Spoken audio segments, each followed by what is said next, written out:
Lulzim Basha u betua 25 korrikun e 2011-s duke hyrë në Bashkinë e Tiranës si një ndër politikanët më të votuar të Partisë Demokratike që nga 2005-a.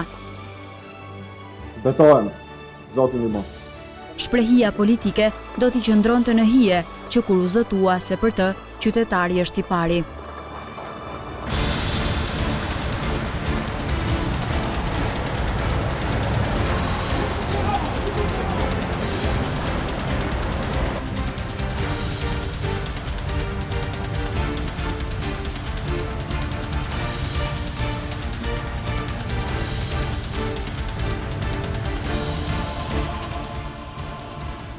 Po mbushen 2 vjet nga ajo ditë dhe dyndja e qytetarëve nuk është më kur vjen në mëngjes në zyren e punës, por të premten vijojnë ta kenë ditën e tyre, ua kishte premtuar.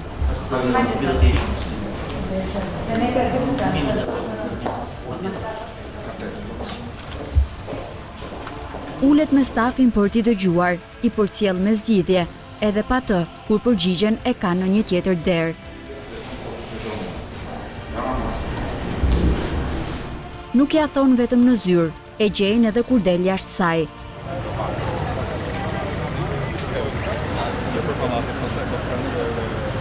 Cila është problematika kryesore? Ka lloj problematikash, ka probleme me ndërtimet pa leje, ka probleme strehimi, ka probleme që kanë të bëjnë me biznesin, biznes të vogël në tërësi, me infrastrukturën, ka shumë kërkesa për infrastrukturë. Si jeni ju? Ja, rruga Niko Avrami poshtë. Niko Avrami, Ke zbrit, e disa keq, o zot, Sa po jam e futesh? lumtur që takoj. Sa futesh majtas, ë? Futesh është i pallati i madh fare. Tash ne kemi fut me blok kualifikimi urban atë dhe po projektohet. Zonja Kume do t'i thush banorëve për 2-3 javë do vi kryetari do fillojnë punimet. Shumë.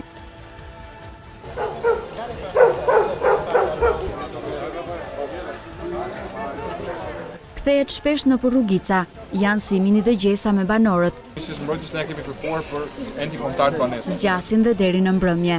Dhe në këto zyra po ata shojnë prefekt.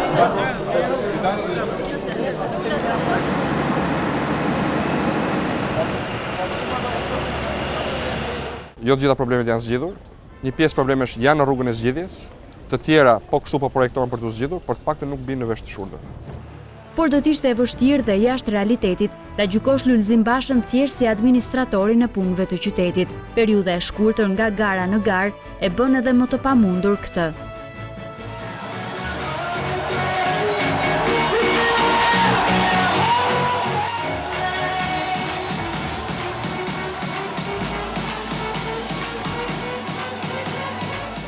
–23 qershori e solli dhe më prezent në politikë.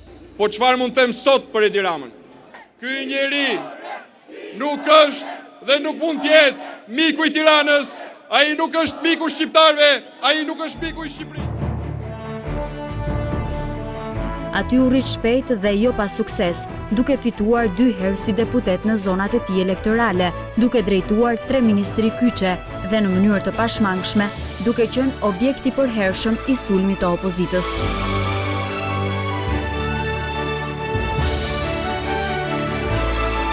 Sjellja politike dhe ajo e kryebashkiakut është simbioza që edhe nëse Basha do, nuk e shmang dot.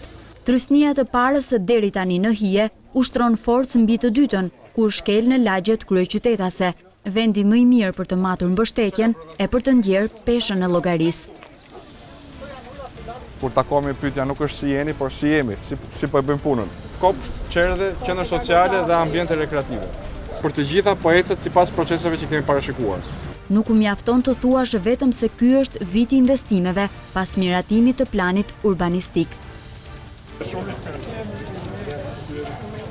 Jeta e secilit është më e vogël se e tëra, gjithsekush sheh në oborrin e vet, ashtu siç mendon kur hedh votën.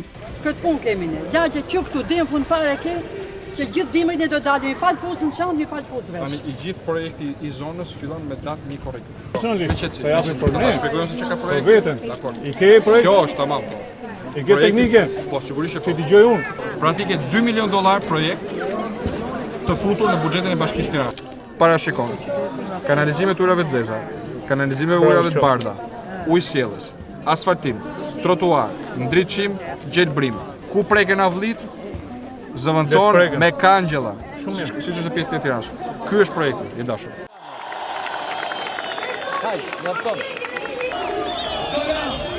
Kryebashkiakut bara i rëndon më shumë bisupe në fushatën e rezgjedhore për parlamentin e 4 viteve që vinë. Qenies politike i vjen koha të dalë në dritë për vete dhe për Partinë Demokratike. Tek e fundit kur u zgjodh foli për qytetarin, por sulmin e kishte të dyfisht ndaj modelit të kundërshtarit të tij në garë dhe në krye të Partisë Socialiste. Pyetja që shtrohet është pse ish kryetari nuk garon Tiranë. Sepse mendoj që duke zbërthyer këtë pyetje mund të kuptojmë fare mirë dy modelet.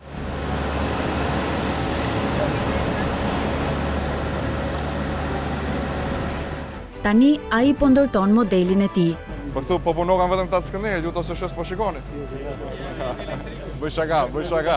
Sot po inspektojmë një fazë të rëndësishme të punimeve, se po hiqen shtyllat e elektrikut, dhe këtë kuptim ky është një investim me të gjitha parametrat, jo vetëm me trotuarin, me rrugën, por dhe me kabin në tokë, dhe është modeli i ri i punës që ne kemi instaluar në gjithë projektet e Tiranës. Objektivi nuk rreh vetëm tek interesi direkt për qytetarin. Ndryshimi i kësaj rruge duhet të përkthehet në mbështetje elektorale për forcën e tij politike. Krahasimi midis këtij modeli dhe atij natyrisht nuk më takon mua, po i takon qytetarëve të Tiranës, por një fakt qëndron që ish kryetari pas ka frikë nga krahasimi dhe është larguar bashkë me një pjesë të modelit. Kjo i ka dhënë dorë dhe opozitës t'i quaj punët e nisura fushat për të mbledhur vota. Të gjitha këto punë janë buxhetuar në 2012 apo në fund 2012 për 2013 dhe ky është procesi i avancimit normal të një projekti që buxhetohet në kohë.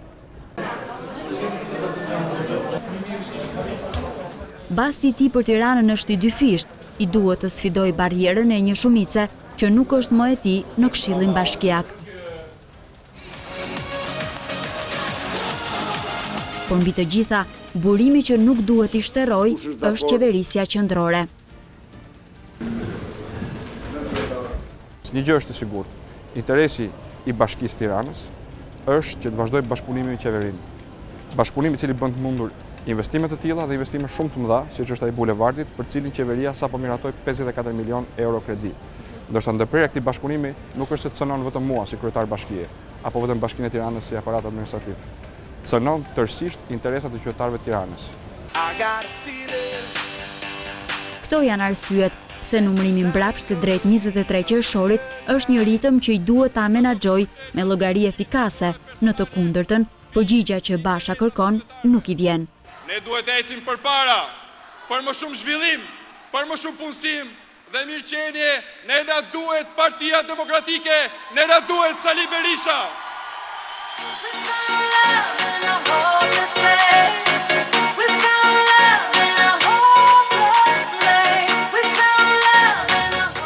Në Elbasan para 4 vitesh udhëhoqi fushatën dhe realizoi barazimin. Sfida e Tiranës për të është më shumë se barazim. E shoqëron në trafik, inspektime, inaugurime, fillim punësh të reja, edhe kur mbjell penë, mes tyre nuk mund të mungoj dafina.